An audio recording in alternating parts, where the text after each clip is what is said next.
மார்க்கெட்லயே கம்மி சேதாரத்துல இன்னும் 1% தள்ளுபடி கொடுப்போம். ஓகே, வைரநக கேரட்டுக்கு 5000 தள்ளுபடி கொடுப்போம். தள்ளுபடி திருவிழா. குறைந்த விலை, நிறைந்த தரம். தங்கள் தேவைகள் அனைத்தும் ஒரே இடத்தில். Jayachandran. GT Holidays, South India's #1 travel brand. You know you are special when you're with GT Holidays. Rajinikanth அவர்களுடைய ஜெயிலர் 2, நெல்சன்.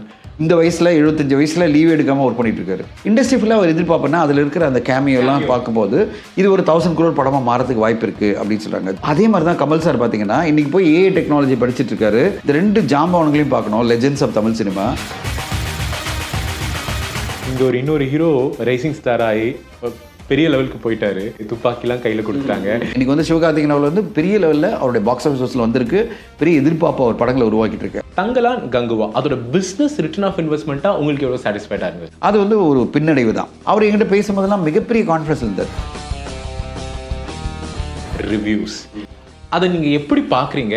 ஸோ இந்த மாதிரி பொதுவாக ரிவ்யூஸினுடைய கருத்து உங்களை பொறுத்தவரை பல பேர் என்ன சொல்லுவாங்க, ஆரம்பிச்சுட்டு என்ன திட்டுவாங்க. அதாவது ஃபர்ஸ்ட் டே ஃபர்ஸ்ட் ஷோ முடிஞ்ச உடனே நம்ம 9 மணிக்கு ஆரம்பிக்கல, 11 மணிக்கு ஆரம்பிக்கிறோம் வச்சுங்களேன். 2 மணிக்கு வர வீடியோ படத்தையும் காலி பண்ணுது.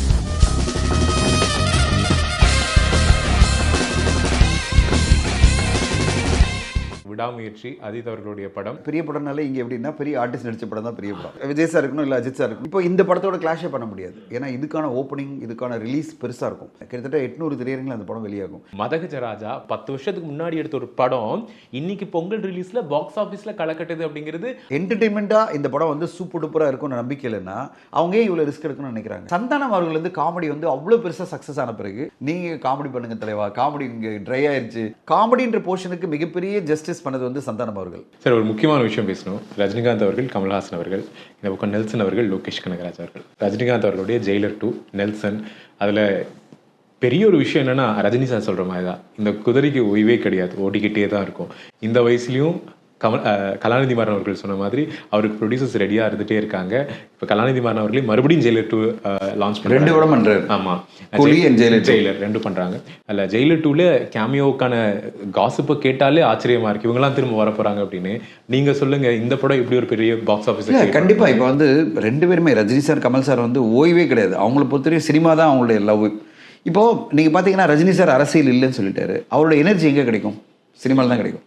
ஆனால் அவர் தொடர்ந்து நடிச்சிட்டே இருக்காரு. 2வது, இன்றைக்கி இருக்க இயக்குநர்கள் டெக்னாலஜி யூஸ் பண்ணி அவர் ரொம்ப அதாவது வழியாக கொடுக்காம அவர் எப்படி யூஸ் பண்ணிக்கலாம், அவருடைய பாடி லாங்குவேஜில் என்னென்ன முடியுமோ அதை யூஸ் பண்ணி அவருடைய ஸ்டைலை யூஸ் பண்ணுவோம், அவருடைய பாடி லாங்குவேஜ் யூஸ் பண்ணுவோம். ஆனால் அவர் ரொம்ப ட்ரபிள் பண்ணாமல் படத்தை எடுக்க முடியும். டெக்னாலஜி வந்து நிறைய எனேபிளர் இருக்குது. இன்றைக்கி நம்ம ஏஏ சொல்லிட்டு இருக்கோம், வந்து டிஏஜிங் சொல்லிட்டு இருக்கோம். பல டெக்னாலஜி இருக்கும்போது அதை அவங்க யூஸ் பண்ணி ப்ராப்பராக அவரை பொசிஷன் பண்ணி படமாக கொண்டு வராங்க. அதனால் ரஜினி சாருக்கு என்னென்னா அவரோட எனர்ஜி வந்து ஷூட்டிங் ஸ்பாட் தான்.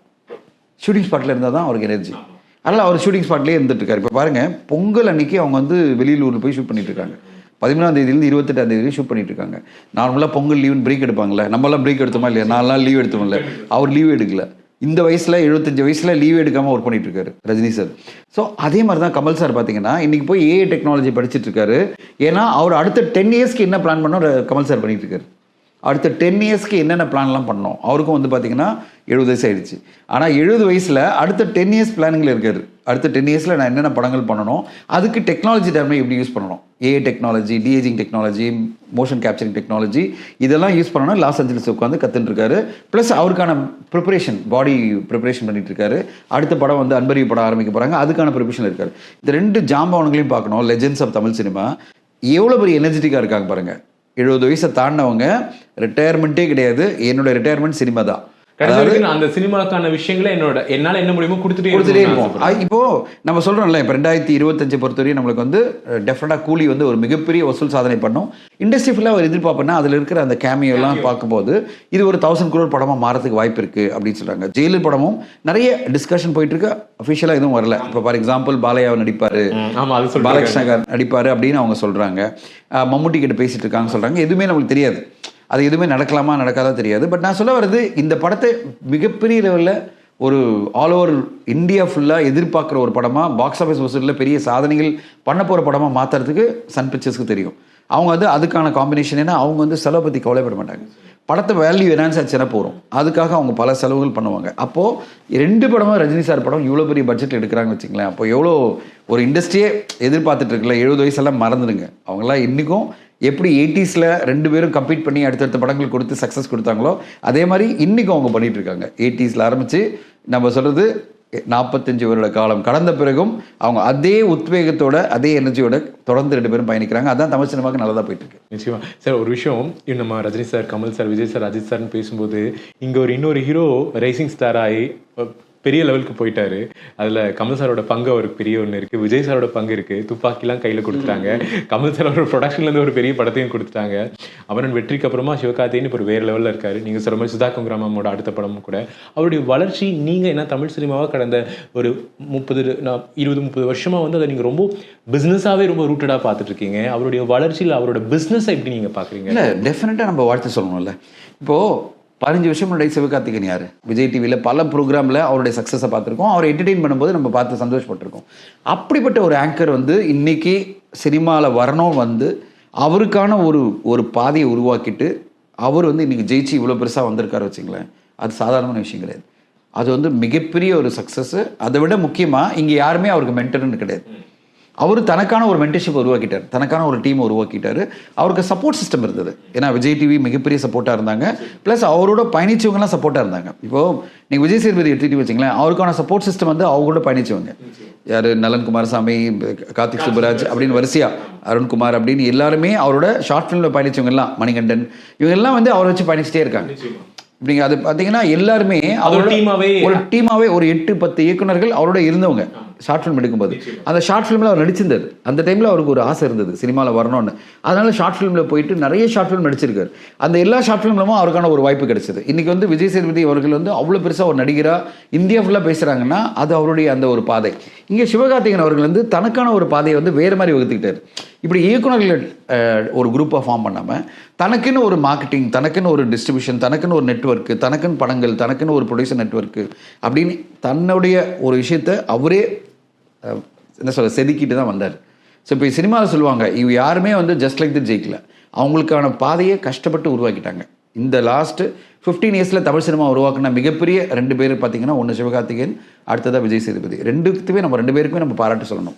சரி, வணிக ரீதியில் யார் பெருசாக வந்திருக்காங்க, யார் கம்மியாக வந்திருக்காங்க, இதெல்லாம் நம்ம அதுக்குள்ளே போவேனா, அது டெஃபினட்டாக எல்லாருக்குமே தெரியும். இன்றைக்கி சிவகார்த்திகேயன் அவர் பெரிய லெவலில் அவருடைய பாக்ஸ் ஆஃபீஸில் வந்திருக்கு, பெரிய எதிர்பார்ப்பு அவர் படங்களை உருவாக்கிட்டு இருக்கு. அதே மாதிரி நடிப்புன்னு வரும்போது சொல்லுவாங்க கருப்பு கமலஹாசன் அப்படின்னு சொல்லி எல்லாம் சொல்லும்போது நான் படித்த ஒரு இடத்துல என்னடா இப்படிலாம் சொல்கிறாங்க. இன்னைக்கு கருப்பு கமலஹாசன் அப்படின்னு விஜய் சேதுபதி சொல்லும்போது எவ்வளோ பெரிய விஷயமா இருக்குது. 10 வருஷத்தில் எவ்வளோ பெரிய ஒரு வளர்ச்சி இல்லை. அப்போ அவர் என்ன சொல்லணும், நம்மளை கருப்பு ரஜினிகாந்த் அவர் சொல்ல முடியாது, ஏன்னா அவர் கருப்பு இல்லை. நம்ம என்ன சொல்லணும், ரஜினிகாந்த் மாதிரி, விஜய் மாதிரி சிவகார்த்திகேயன் அவர்களும் அவருடைய பாதையை வகுத்துட்டு இருக்காருன்னா, இங்கே விஜய் சேதுபதி அவர்கள் கமலஹாசன் மாதிரியும் எப்படி ஒரு விக்ரம் மாதிரி, ஒரு சூர்யா மாதிரி எப்படி நடிப்புக்காக ஃபோக்கஸ் பண்ணி வராங்களோ அதே மாதிரி விஜய் சேதுபதியும் வந்துட்டு இருக்காரு. ஸோ இப்படி 2 பேர் தமிழ் சினிமா அடுத்த கட்டம் கொண்டு போகிறதுக்கு அவங்களுடைய பயணத்தை ரொம்ப சிறப்பாக பண்ணிட்டு இருக்காங்க தான் நான் சொல்லுவேன். ஸோ அது சினிமாவுக்கே ஆரோக்கியமான விஷயம். இப்போ அடுத்த கட்டமாக நடிகர்கள் வந்துட்டு தான் இருக்காங்க. இப்போ ஒரு சைடில் கவின் வந்துட்டு இருக்காரு, ஒரு சைடில் ரியோராஜ், ஒரு சைடில் மணிகண்டன் அப்படின்னு பல நடிகர்கள் தனக்கான பாதையை வகுத்து வந்துட்டே இருக்காங்க. ஸோ இவங்க கொடுத்த சக்ஸஸ் தான், சிவகார்த்திகேயன் அவர்கள் கொடுத்த சக்ஸஸ், விஜய் சேதுபதி கொடுத்த சக்ஸஸ், இந்த மாதிரி பல நடிகர்கள் உருவாக்கிட்டு இருக்கு. பல நடிகர்களுக்கு அவங்களுக்கான ஒரு பாதை கிடைச்சிட்டே இருக்கு. ஸோ இவங்க 2 பேரும் ஒரு பெரிய இன்ஸ்பிரேஷனாக இருக்காங்க. கண்டிப்பாக 2 பேருக்குமே வாழ்த்து சொல்ல தான் நான் நினைக்கிறேன். ஓகே, நிறைய இயக்குநர்கள் நடிகர்களை பற்றி பேசிகிட்டு இருக்கோம். ஒரு ஹீரோயின் பற்றி பேசணும்னு ஆசைப்பட்றேன். நயன்தாரா அவர்கள் 1000 crore கிளப்பில் பாலிவுட்டில் ஆல்ரெடி ஜாயின் பண்ணிட்டாங்க. படமே 1000 கோடி ஷாருக் கான் கூட, அது ஒரு பெரிய சக்ஸஸ். டாக்ஸிக்னு ஒரு படம் பண்ணுறாங்க கீது மோகன்தாஸோட, யாஷ் அவங்களோட சேர்ந்து. அவங்களோட வளர்ச்சியுமே பெரிய ஒரு வளர்ச்சி தான். ஹீரோயின்ஸ்க்கு எல்லாத்துக்கும் ஒரு செட் பண்ணிட்டு இருக்காங்க, ஒரு கோல்ஸை செட் பண்ணுறாங்க, we can do something else அப்படிங்கிறத. நீங்கள் அவங்கள பற்றி என்ன நினைக்கிறீங்க? பிஸ்னஸ் நயன்தாரா பொறுத்தவரையும் பார்த்தீங்கன்னா, she is one of the finest persons in terms of business. அவங்க தன்னுடைய பிராண்டை அழகாக பில்ட் பண்ணி இன்றைக்கி லேடி சூப்பர் ஸ்டார் அப்படின்ற ஒரு பேர் ஒரு காலகட்டத்தில் விஜய் ஒரு காலகட்டத்தில் பார்த்தீங்கன்னா விஜயசாந்திக்கு இருந்தது. இன்றைக்கி நயன்தாரா அப்படின்னாலே இந்தியா ஃபுல்லாக லேடி சூப்பர் ஸ்டார்னு அக்செப்ட் பண்ணிக்கிறாங்க. அந்தளவு தனக்கான ஒரு பிளேஸை உருவாக்கிட்டாங்க. வெறும் கன்னட சினிமா இருந்தாலும் சரி, மலையாள சினிமா இருந்தாலும் சரி, Tamil cinema, Telugu cinema, Hindi cinema, இப்போ எல்லா இண்டஸ்ட்ரியுமே நயன்தாரா நடித்தா அந்த படம் மிக பெருசாக மாறும் அப்படின்றது அவங்க பெரிய சக்ஸஸ் தானே. அதுவும் 20 வருஷமாக தொடர்ந்து பயணிச்சிட்டு இருக்காங்க. 20 வருஷமும் அவங்களுக்கு ஒரு பெரிய ரெஸ்பான்ஸ் வந்துகிட்டே இருக்குது. அவருக்கு பல கோடிகள் கொடுத்து அவரோட பயணம் பண்ணணும்னு பல இயக்குநர்களும் தயாரிப்பாளரும் ரெடியாக இருக்காங்க. அவங்க தான் ரெடியாக இல்லை. அவங்க தான் ஒரு சின்ன சின்ன பிரேக் கொடுத்து, ஏன்னா அவங்களுக்கு குழந்தைங்களை வந்துடுச்சு, குழந்தைங்களை பார்த்துக்கணும், ஃபேமிலியை பார்த்துக்கணுன்ற ஒரு எண்ணத்தில் கொஞ்சம் குறைவாக பண்ணிகிட்டு இருக்காங்க. அவங்களுக்கான வளர்ச்சியும் சரி, அதுக்கு பிறகு அவங்க பல பிஸ்னஸில் இன்வெஸ்ட் பண்ணி இன்றைக்கி ஒரு என்ன சொல்கிறது இன்வெஸ்ட்மெண்ட்டாகவே சக்ஸஸ்ஃபுல்லாக இருக்காங்க. எங்கெல்லாம் வாய்ப்பு இருக்கோ அங்கெல்லாம் இன்வெஸ்ட் பண்ணி ஒரு பிராண்டை உருவாக்கிட்டே இருக்காங்க.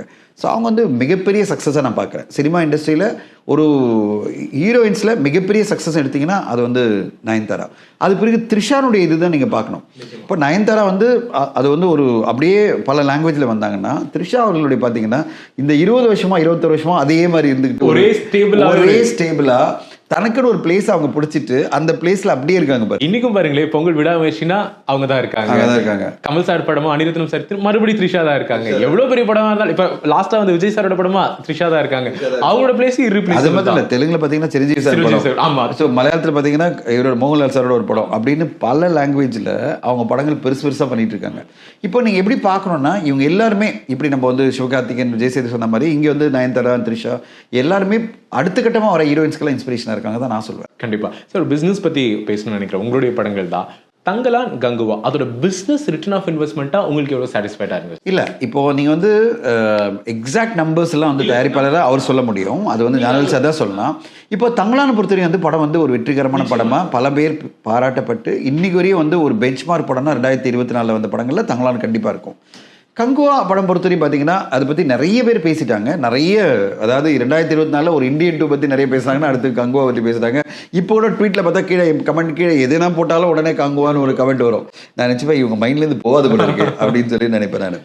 சரி, அந்த படம் பொறுத்தவரைக்கும் எதிர்பார்ப்பு நம்மளுக்கு கிடைக்கல, எதிர்பார்த்த வெற்றிகள் கிடைக்கல. என்ன எதிர்பார்த்த வெற்றிகள்னா, திரையரங்கில் ஞானவேல் சார் எதிர்பார்த்தது ஒரு மிகப்பெரிய வசூல் சாதனை. அவர் வந்து எதிர்பார்த்ததுக்கான காரணமே ஒரு பேன் இண்டியா விஷயம் இருந்தது கண்டென்ட்ல, அது மேக்கிங்காகவே நடிகர்கள் ப்ளஸ் எல்லாமே இருந்தது தொட்டு அவருடைய நம்பிக்கை அப்படி இருந்தது. நம்மளும் அவருடைய டீமில் இருந்தது தொட்டு நம்மளும் அதை நம்பணும், இந்த அளவு இந்த படம் பண்ணும் அப்படின்னு நம்பணும். அது பண்ணலன்னு வரும்போது அது வந்து நம்ம டிசப்பாயிண்ட் ஆகுது. ஸோ நம்ம வந்து அந்த படம் ஆப்வியஸ்லி நம்ம தியேட்டருக்குலாம் இவ்வளோ வருமானம் வரும்னு எதிர்பார்த்து வராத போது அதனுடைய தாக்கம் வந்து ஓவரால் பிஸ்னஸில் இருக்கும்ல. ஓவரால் பிஸ்னஸில் அந்த படம் எதிர்பார்த்த அளவு அவ்வளோ செலவு பண்ணி எடுத்த படத்துக்கு அந்த கலெக்ஷன் வரல, அதாவது ரெவென்யூ வரல. அது வந்து ஒரு பின்னடைவு தான், ஒரு நிறுவனத்துக்கே ஒரு பின்னடைவு, வந்து ஒரு ஃபைனான்ஷியலி பின்னடைவு. அது ஒரு பெரிய அளவில் இன்வெஸ்ட்மெண்ட்டுங்கும் போது அது ஒரு பெரிய பின்னடைவு பெருசாக இருக்கும்ல.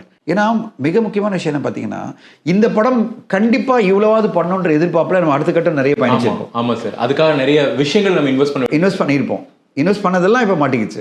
இப்போ என்னன்னா, இந்த இதை நம்பி, இதனோட வெற்றியை நம்பி நம்ம பல பிளான்லாம் போட்டிருப்போம்ல, அந்த பிளான்கள்லாம் மாட்டிக்கும். இப்போ அந்த பிளானில் இன்வெஸ்ட் பண்ண பணம்லாம் வெளில வராது. இப்போ பல பேருக்கு அட்வான்ஸ் கொடுத்துருப்போம், நிறைய படங்கள் எடுக்கணும்னு சொல்லி பிளான் பண்ணியிருப்போம், அது எல்லாமே மாட்டிக்கும். இதுதான் இப்போதைக்கு நடந்திருக்கு. ஸோ ஆனால் ஞானவேல் சார் எப்படின்னா ஒரு ஃபீனிக்ஸ் பறவை மாதிரி, திடீர்னு ஒரு செட்பேக் வந்துன்னா தபால் அப்படின்னு மேலே வருவார். அடுத்த கட்டமாக அவர் நிறைய பண்ணிட்டே இருப்பார். ஆனால் அதுக்கு முன்னாடி வந்து தங்கலானும் சரி, 10 தலை இதெல்லாமே ஒரு மிகப்பெரிய வெற்றி இல்லை அவருக்கான. அதான் சொல்றேன், வெற்றி அடைஞ்சிட்டே இருந்தது. திடீர்னு வந்து இவ்வளோ பெரிய ஒரு செட்பேக் வரும்னு அவர் எதிர்பார்க்கல. அவர் என்கிட்ட பேசும்போதெல்லாம் மிகப்பெரிய கான்ஃபிடன்ஸ் இருந்தார், இந்த படம் பெரிய லெவலில் சக்ஸஸ் ஆகும் அப்படின்னும் போது நானும் அவரோட அந்த எந்தூசியாசத்தை ஷேர் பண்ணி என்னோட இன்டர்வியூவில் சொல்லியிருந்தேன். ஆனால் அது நடக்கலன்னு வரும்போது ஒரு வருத்தம் இருந்தது. அதுக்கான பல காரணங்கள் இருக்குது, அதுக்குள்ளே போவேனா. பட் ஆனால் அது வந்து ஒரு பெரிய செட்பேக்காக மாறிடுச்சு. இப்போது திருப்பி மீண்டு வரணும், ஆனால் அவர் மீண்டு வந்துடுவார். அப்படிப்பட்ட ஒரு என்ன சொல்கிறது கான்ஃபிடென்ட்டான மனிதன் தான் அவர். இப்போ அவர்கிட்ட தான் நான் கற்றுக்கிட்ட விஷயம் என்னென்னா, செட்பேக் வச்சுட்டு நம்ம வந்து வாழ்க்கையை வந்து தொலைச்சிட்டோம்னு நினைக்கக்கூடாது. நம்மளாம் பல பேர் என்னன்னா, ஒரு ஃபெயிலியர் வந்துடுச்சு, ஒரு பெரிய லாஸ் வந்துச்சு வச்சிங்களேன், ஃபைனான்ஷியல் லாஸ், ஐயோ எல்லாத்தையும் இழந்துட்டோம், இனிமேல் நம்மளுக்கு வாழ்க்கையே இல்லைன்னு நினைப்போம்ல. ஞானவேல் வந்து எவ்வளோ ஃபைனான்ஷியல் லாஸ் வந்தாலும் பார்த்துக்கலாம் சார் ஒரு வார்த்தை சொல்லுவார். அது இந்த டைலாக் இல்லை, விக்ரம் படத்தில் டைலாக் இல்லை, ஆக்சுவலி அவரோட டைலாக் அப்படி தான் பேசுவார். பார்த்துக்கலாம் சார், எல்லாத்தையும் பார்த்துக்கலாம், என்ன நடக்குது, நம்ம ஒன்றுமே இல்லாமல் வந்தோம், நம்ம இவ்வளோ பெரிய ப்ரொடியூசராக மாறி இருக்கோம், அதனால் எனக்கு பொறுத்தவரைக்கும் இதெல்லாம் நான் பார்த்துப்பேன் சார், மேனேஜ் பண்ணி வந்துடுவேன், நீ கவலைப்படாதீங்க அப்படின்வேன். நான் பயப்படுவேன், எனக்கு ஒரு பயம் இருக்கும். நான் வந்து ஒரு மிடில் கிளாஸ் மென்டாலிட்டிலே இருப்பேன். எனக்கு வந்து இது போகும், இந்த மிடில் கிளாஸ் மென்டாலிட்டின்றது எனக்கு ஓகே. என்னென்னா நம்ம வந்து ஒரு ரொம்ப கான்ஃபிடென்ட்டாக என்னை பற்றி நினச்சிக்க மாட்டேன். ஃபைனான்ஷியலி நம்ம வந்து மக்கள் மத்தியில் நம்மளுக்கு ஒரு ரீச் இருந்தாலும் நம்ம வந்து நம்மளுக்கான ஒரு லிமிட் வச்சுப்போம்ல. நான் என் லிமிட்டாக நான் மிடில் கிளாஸாக வச்சுப்பேன். இப்போ கூட நான் வந்து நேராக பலாசோ போயிட்டு நான் என் ஃபேமிலியோட போயிட்டு படத்தை பார்த்துட்டு அங்கே போயிட்டு கேன்டீனில் வாங்கிட்டு நான் பட் எல்லோரும் ரொம்ப சிம்பிளாக இருக்கீங்க சார், நான் ரொம்ப சிம்பிளான மனிதன் இருப்பேன், வாங்க நம்ம படம் பார்க்கலாம், ஒன்றா படம் பார்க்கலாம், வாங்க படம் ஆரம்பிச்சிடும், இவ்வளோதான். எனக்கு படத்தை பார்க்கணும், சினிமா தேட்டரில் போய் படம் பார்க்கணும், மக்களோட மக்களாக படம் பார்க்கணும், இது பிடிக்கும். எனக்குன்னு ப்ரிவியூ தேட்டர் வச்சுக்கிட்டு என் வீட்டில் வந்து படத்தை தனியாக பார்க்கணும். நான் நிறைய பேர் என் ஃப்ரெண்ட்ஸுக்கெலாம் சொல்லுவேன், தனியாக படம் பார்க்காதீங்க, உங்களுக்கு படத்தினுடைய இதுவே வராது. உங்களுக்கு அந்த ஒரு படம் பார்க்கறது அனுபவம் என்ஜாய்மெண்ட் தெரியுமா, மக்களோட மக்களாக உட்காந்து பார்க்குறதா, அவங்க என்ன கமெண்ட் பண்ணுறாங்க. ஒரு உதாரணம் சொல்கிறேன், நான் இப்போ சமீபத்தில் வந்து காதலிகள் நேர்மலை படத்தில் பார்த்துருந்தேன். திரையரங்கு டார்க்கான திரையரங்கில் திடீர்னு அந்த பொண்ணு ஒரு டைலாக் சொல்கிறா, நித்யா மேனன் பின்னாடி நான் சொன்ன டைலாக் தான் இது உனக்கு அப்படின்னு அவங்க லவர்கிட்ட சொல்கிறாங்க. ஒரு ஆள் கத்துச்சு அந்த பொண்ணு, எல்லாரும் திரும்பி என்னடா இந்த பொண்ணு இப்படி பதில் சொல்லுது. இந்த அனுபவம் எப்படி கிடைக்கும்? நீங்கள் தனியாக 2 பேர் மட்டும் பார்த்தீங்க, 4 பேர் பார்த்தீங்கன்னா இந்த அனுபவம் கிடைக்காதுல்ல. அப்புறம் அந்த பொண்ணு கமெண்ட் பண்ணிகிட்டே இருந்தது. நித்யா மேனன் சொல்கிற ஒரு டைலாக்கும் இது நான் சொன்னது, இது நான் பண்ண டே இப்போ பார்த்து தெரிஞ்சுக்கடா அப்படின்னு அவன் அவருடைய லவ்வர்கிட்ட சொல்லிட்டே இருக்கு. இப்போ நம்ம பார்த்து என்ஜாய் பண்ணி படம் பார்த்துருந்தோம். என்ன எக்ஸ்பெக்ட் பண்றாங்க, அப்போ இந்த யூத்துக்கான படம் அப்படின்னு சொல்லி ஒன்று பார்க்குறோம். மதகஜ ராஜாவில் எல்லாரும் படம், நான் வந்து ஃபர்ஸ்ட் டே ஃபர்ஸ்ட் ஷோ போகிறேன், அந்த பாட்டு வந்த உடனே எல்லாரும் ஓடி போயிட்டு திரையரங்கு முன்னாடி டான்ஸ் ஆடிந்தாங்க. டக்கரு லவ்வரு அப்படின்னோடனே எல்லாரும் டான்ஸ் ஆட ஆரம்பித்தாங்க. நான் உடனே வெளியில் வந்து படம் முடிஞ்சவரை வந்து கால் பண்ணி விஷால் அவர்களுக்கும் சரி விஜயாண்டனிக்கும் நான் வந்து சொன்னேன், என்ன சார் இது ஒரு மேஜிக்கே தேட்டரில் பார்த்துட்ருக்கேன் அப்படின்னு. ஸோ இந்த மேஜிக்கே நம்ம வந்து வாழும்போது இப்படி தான் வாழணும். ஸோ எதுக்காக நான் சொல்கிறேன்னா, நான் வாழ்க்கையே இந்த மாதிரி ஒரு மிடில் கிளாஸ் வாழ்க்கையாக வாழறதுன்னு சிம்பிள் நம்மளுக்கு, ஏன்னா நம்மளுக்கு எந்த பிரச்சனையும் இல்லை. ஆனால் பல பேர் வந்து அந்த ஒரு வாழ்க்கைக்கு போயிட்டோம், ஆனால் அதை அக்செப்ட் பண்ணிக்கிட்டு பண்ணுறது ரொம்ப கஷ்டம், செட்பேக்கை எடுத்துக்க முடியாது. ஆனால் அந்த வகையில் ஞானவேல் சாரை பொறுத்தவரைக்கும் நான் பார்த்து வைக்கிறது என்னென்னா, எவ்வளோ பெரிய பிரச்சனைகள் வந்தாலும் ஒரு படம் வந்து மிகப்பெரிய லெவலில் அவருக்கு தாக்கத்தை, ஃபைனான்ஷியல் தாக்கத்தை ஏற்படுத்தி அவரை கீழே தள்ளினாலும் அவர் அதுலேருந்து அதை பற்றி கவலைப்பட மாட்டார். பார்த்துக்கலாண்டா அடுத்துக்கிட்ட போகலாம் அப்படின்னுவார். அதை பார்க்கும்போது எனக்கே வைப்பாக இருக்கும். ஸோ நான் வந்து சொல்லுவேன், உங்கள்கிட்ட எனக்கு கான்ஃபிடன்ஸ் வந்திருக்கு, என் வாழ்க்கையில் தோல்வின்னா நான் பயந்துருவேன், ஆனால் நீங்கள் பயப்படாமல் அடுத்துக்கிட்ட போகலான்னு நினைக்கிறீங்களா, உங்களோட அந்த ஒரு அந்த ஒரு முயற்சி இருக்குல்ல, அதுக்கு ரொம்ப பிடிக்கும் எனக்கு. நான் சொல்லிகிட்டே இருப்பேன். இப்போ அடுத்ததாக அவருடைய படம் வாவாத்தியார் வரப்போகுது வித் கார்த்தி சாரோட. ஸோ அவர் தொடர்ந்து மீண்டு வந்துடுவார், எல்லாத்தையுமே மீண்டு வந்து. சார், தியேட்டர்ஸ் ரிலீஸ் இதெல்லாம் பற்றி பேசிட்டு இருக்கும்போது இன்னைக்கு எல்லாரும் டிஸ்கஸ் பண்ணக்கூடிய ஒரு முக்கியமான விஷயம் ரிவ்யூஸ், அதுவும் தியேட்டர் ரிவ்யூஸ். அதை நீங்கள் எப்படி பார்க்குறீங்க? ஸோ இந்த மாதிரி பொதுவாக ரிவ்யூஸினுடைய கருத்து உங்களை பொறுத்த இல்லை, எனக்கு என்னென்னா, இது வந்து முதலேருந்தே வந்து நானே நிறைய என்கரேஜ் பண்ணியிருக்கேன். அதாவது மக்கள் வந்து வெளியில் வர மக்களுடைய வீடியோலாம் எடுத்து போடணும் அப்படின்னு சொல்லிட்டு 15 வருஷம் முன்னாடி. இப்போ பல பேர் என்ன சொல்லுவாங்க, ஆரம்பிச்சுட்டு அப்படின்னு என்ன திட்டுவாங்க. நான் ஆரம்பிக்கல, பட் அதை என்கரேஜ் பண்ணேன். அதை நான் சொல்லுவேன். அது போயிட்டு இருந்தபோது நானே என்கரேஜ் பண்ணியிருக்கேன். பல பேருக்கு நான் பேசியிருக்கேன், இது பண்ணலாம் அப்படின்னு சொல்லியிருக்கேன். ஆனால் அது ஒரு நல்ல விஷயமா போயிட்டே இருந்தது, ஒரு சினிமாவுக்கு சப்போர்ட்டாக போயிருந்ததை மிஸ்யூஸ் பண்ண ஆரம்பிச்சிட்டாங்க கொஞ்சம் பேர். அந்த வீடியோவோட அந்த வியூஸ்க்காகவும் அது வந்து பரபரப்பு உண்டாக்குறதுக்கும். இப்போ என்னுடைய வீடியோ பரபரப்பாக்கணும்னு என்ன பண்ணோம், நான் ஏதாவது ஒரு கான்ட்ரவர்சியாக ஒன்று பேசணுன்றதுக்காக அவங்க என்ன பண்ணாங்க, பல பேருடைய ஒப்பீனியன் ஏதாவது சொல்லுவாங்கல்ல, ஏதாவது ஒரு கருத்து சொல்லிட்டாங்கன்னா அவரை உட்கார வச்சு அனலைஸ் பண்ண வச்சிருவாங்க. அவர் இரிட்டேட் ஆகி நிறைய பேசிடுவார். ஒரு படம் பிடிக்கல வச்சுங்களேன், ஏதோ ஒரு காரணத்தினால நீங்கள் வந்து சும்மா சாதாரணமாக கேட்டு போனீங்கன்னா அவரை சொல்லிட்டு போயிடுவார். ஆனால் அவரை நிற்க வச்சிட்டிங்க வச்சிங்களேன், எப்படியாவது ஹோல்ட் பண்ணிட்டு, சார் அதை பற்றி இன்னும் டீட்டெயிலாக சொல்லுங்கள், இன்னும் டீட்டெயில், ஏற்கனவே நான் நொந்து போயிருக்கேன் இந்த படத்தை பார்த்துட்டு, என்னை வந்து இந்த மாதிரி காலி பண்ணிட்டானுங்க அப்படி இப்படின்னு ஒரு இரிட்டேஷன் 3வது லெவல் இரிட்டேஷன் ஆகும்போது என்ன ஆகும், அவன் மொத்தமாக பஸ்ட் அவுட் ஆகிட்டு நிறைய நெகட்டிவாக பேசுவார். இப்போ இதை வந்து ஊடகங்கள் வந்து மிஸ்யூஸ் பண்ணுறாங்க. இப்போது ஒரு ஆடியன்ஸ் கிட்ட நம்ம கேட்குற கேள்வி அனலிஸ்ட்டாக கேட்கக்கூடாது, அனலைஸ் பண்ணுங்கன்னு சொல்லக்கூடாது. படம் இப்படி இருந்தது, படம் நல்லா இருந்தால் நல்லா இல்லையா, அவ்வளோதான், அதோடு நம்ம நிறுத்திக்கலாம். அட் பெஸ்ட் உங்களுக்கு எது என்ன பிடிச்சிருந்தது இந்த படத்தில், அது சொல்லிட்டு போயிட்டே இருக்கலாம். இல்லை என்ன விஷயம் பிடிக்கல அதை மட்டும் சொல்லிட்டு ஜென்ரலாக பேசிட்டு போகலாம். ஆனால் ப்ரோவோக் பண்ணிவிட்டு அவரை வந்து டீப்பாக அனலைஸ் பண்ணான்னு சொல்லும்போது அவருடைய பல கோபங்களும் வெளிப்பாடு வந்துடுது. அப்போ என்ன பண்ணாங்க, அதுதான் தம்ப்நெயிலாக மாறுது. அது தம்ப்நெயிலாக மாறும்போது படத்துக்கே நெகட்டிவாக மாறுது. அதாவது ஃபஸ்ட் டே ஃபஸ்ட் ஷோ முடிஞ்ச உடனே ஒரு ஷோ, ஒரு வேளை நம்ம 9 மணிக்கு ஆரம்பிக்கல, 11 மணிக்கு ஆரம்பிக்கிறோம் வச்சுங்களேன், 2 மணிக்கு வர வீடியோ படத்தையும் காலி பண்ணுது. நான் இன்றைக்கி சொல்கிறேன், ஒரு ஒப்பீனியன் எப்படி வருதோ, ஃபஸ்ட்டு வீடியோ வரும்போதே 12 மணிக்கு இல்லை 1 மணிக்கு வர வீடியோவே மக்கள் டிசைட் பண்ணிடுறாங்க இந்த படத்தை பார்க்கணுமா இல்லையான்னு சொல்லிட்டு. ஏன்னா அது ஆடியன்ஸ் இல்லை, ரிவ்யூவர்ஸாக தான் அவங்க டவுட் பண்ணுவாங்க, சார் இவங்க இன்ஃப்ளூயன்ஸ் பண்ணியிருப்பாங்க அதனால் அவங்க அப்படி பேசுகிறாங்கன்னு. ஆனால் இந்த ஆடியன்ஸை பிற ஆடியன்ஸை டவுட் பண்ண மாட்டாங்க. வருத்தத்துக்குரிய விஷயம் என்னன்னா, இது நீங்கள் செக் பண்ணியிருக்கீங்களான்னு தெரியல, நாங்கள் ஒரு தடவை செக் பண்ணோம். ஒரு படம் ரிலீஸ் ஆகிறதுக்கு 1 வாரத்துக்கு முன்னாடி அதோட ரிவ்யூன்னு சொல்லி ஒரு தம்ப்நெயில் டிசைன் பண்ணி அது ஃபேக்காக நிறைய பேர் போட்டு மற்ற மக்கள் எங்கேயோ சொன்ன கமெண்ட்ஸை வந்து கலெக்ட் பண்ணிட்டு ஒரு 10 நிமிஷம் வீடியோ ரெடி பண்ணியிருக்காங்க. நான் யோசிச்சேன், எப்படி இது அதை வந்து கிட்டத்தட்ட ஒரு 30,000-40,000 மக்கள் பார்க்குறாங்க, அதை நம்பிக்கையோட பார்க்குறாங்களா. ஸோ என்னாச்சுன்னா, இன்னைக்கு மக்கள் வந்து தே ஸ்டார்ட் ஆஃப் கண்டென்ட். நீங்கள் பாருங்களேன், இப்போ பஸ்ஸில் போகிறவங்க ஏற்பாடு வந்துருச்சு, அதாவது ஒயரு இல்லைன்னா ஏற்பாடு. இப்போ என்ன ஆகுதுன்னா, பஸ்ஸில் உட்காந்துட்டு போர் அடிக்குது இல்லை, ஒரு வீடியோ போடு, கண்டென்ட் கன்சியூம் பண்ணணும். இப்போ எதனால் யூடியூப் சேனல் இவ்வளோ வந்திருக்கு, எதனால் வந்து எல்லாருமே பரபரப்பாக ட்விட்டரில் இருக்கிற வீடியோலாம் பார்த்துட்டு இருக்காங்க, இல்லை யூடியூப்பில் பார்த்துட்டு இருக்காங்கன்னா, அவங்களுக்கு வந்து என்டர்டெயின்மெண்ட்டே வீடியோ தான். இப்போ ஏற்பாடு வந்த பிறகு முன்னாடியாவது நீங்கள் ப்ளே பண்ண முடியாது. இப்போ பஸ்ஸோ ட்ரெயினோ பார்த்தீங்கன்னா எல்லாருமே ஏற்பாட்டில் அவங்க வந்து வீடியோ பார்த்துட்டு இருக்காங்க, வீடியோ பார்த்துட்டே இருப்பாங்க. அதாவது நெட் இருந்தால் போகிறோம், வீடியோ பார்த்துட்டே இருப்பாங்க. இல்லைனா டவுன்லோட் பண்ணி வச்சுக்கிட்டு அதை பார்த்துட்டே இருக்காங்க. படமாக இருந்தாலும் சரி, நான் வந்து ஏர்போர்ட்டில் பார்க்குறேன், ஃப்ளைட்டில் பார்க்குறேன், ட்ரெயினில் பார்க்குறேன், எங்கே பார்த்தாலும் எல்லாரும் மொபைல் ஃபோனில் பார்த்துட்டே குமிஞ்சத்தில் நிமிரம் அப்படியே பார்த்துட்டு நம்மளை பார்க்க விட மாட்டாங்க. யாருன்னே தெரியாது நம்மளுக்கு. அதாவது பக்கத்தில் இருக்கிற ஆள் கூட நம்மளுக்கு தெரியாது. நம்ம அப்படியே பார்ப்போம், என்ன படம் பார்த்துட்டு இருக்காரு அப்படின்ட்டு அப்படி தான் பார்த்துட்டு இருப்போம். நம்ம வந்து ஒரு ரசிக்கணும் இப்போ இல்லை ஜேர்னியை, அப்படி யாருமே கிடையாது. முன்னாடி ஒரு காலகட்டத்தில் இது கிடையாது. நம்ம ட்ரெயினில் உட்காந்தோம்னா சக மனிதர்களுக்கு உட்காந்து பேசிட்டு இருப்போம், சிரிச்சிட்டு தெரிஞ்சுப்போம், யார் என்னன்னு தெரிஞ்சுப்போம். அதெல்லாம் இன்றைக்கி வாய்ப்பே கிடையாது. அப்போது இவ்வளோ கண்டென்ட் அவங்க எதிர்பார்க்கும்போது வீடியோ எப்படியாவது கொடுத்தாகணும். வீடியோ எப்படியோ கொடுத்தாகணும்னா நான் எல்லா சேனலும் வந்தவங்கலாம் என்னன்னா அதனோட ரெவன்யூ ஸ்ட்ரீமாக என்ன பண்ணணும், ஒரு கான்ட்ரவர்சி வேணும், ஒரு ஹைப் ஒன்று கிரியேட் பண்ணணும், ஒரு தம்ப்நெயில் வேணும். அப்போ தம்ப்நெயிலுக்கு ப்ரோவோக் பண்ணி ஒரு கண்டென்ட் எடுக்கணும் ஆடியன்ஸ் கிட்டேருந்து. இதுதான் தப்பாக போச்சு. இதுதான் வந்து நாங்கள் வந்து பல பேர் ப்ரொடியூசர்ஸும் சரி சங்கங்களும் சரி என்ன ரிக்வெஸ்ட் பண்ணதுன்னா இதை வந்து நம்ம தடுக்கணும். இதை ஃபஸ்ட்டு ஆரம்பித்ததே வந்து திரையரங்கு உரிமையாளர் சங்கம் தான். அவங்க என்ன சொன்னாங்க, ரொம்ப பெருசாக படங்கள் பாதிக்கப்படுது, ஆனால் நம்ம வந்து இது எப்படியாவது தடுக்கணும், ப்ரொடியூசர்ஸ் எல்லாம் சேர்ந்து ஏதாவது பண்ணுங்க அப்படின்னு கேட்கும்போது தான் ப்ரொடியூசர் சங்கமாக சேர்ந்து பல பேர் அதனுடைய தமிழ் திரைப்பட தயாரிப்பாளர் சங்கம், அது பிறகு நடப்பு தயாரிப்பு சங்கம்லாம் ஒரு கோரிக்கை வச்சாங்க, இன்றைக்கி வந்து உள்ளே அலோ பண்ணாதீங்கன்னு. ஆனால் இன்னும் நடந்ததுன்னா அது ஒரு பாசிட்டிவாக சொல்கிறேன். இது ஒரு பரபரப்பான விஷயமா மாறின பிறகு இதை தடுக்கணும்னு சொன்ன பிறகு பல திரையரங்குகள் தடுக்கும்போது அப்போ தான் வந்து அந்த சேனலுக்கு மத்தியிலே ஒரு அவேர்னஸ் வந்துருச்சு. நம்ம வந்து ஒரு பொறுப்பாக நடந்துப்போம், ரொம்ப ரொம்ப டீப்பாக போய் ஒரு என்ன சொல்கிறது ஒரு நெகட்டிவிட்டி கிரியேட் பண்ண வேணாம்.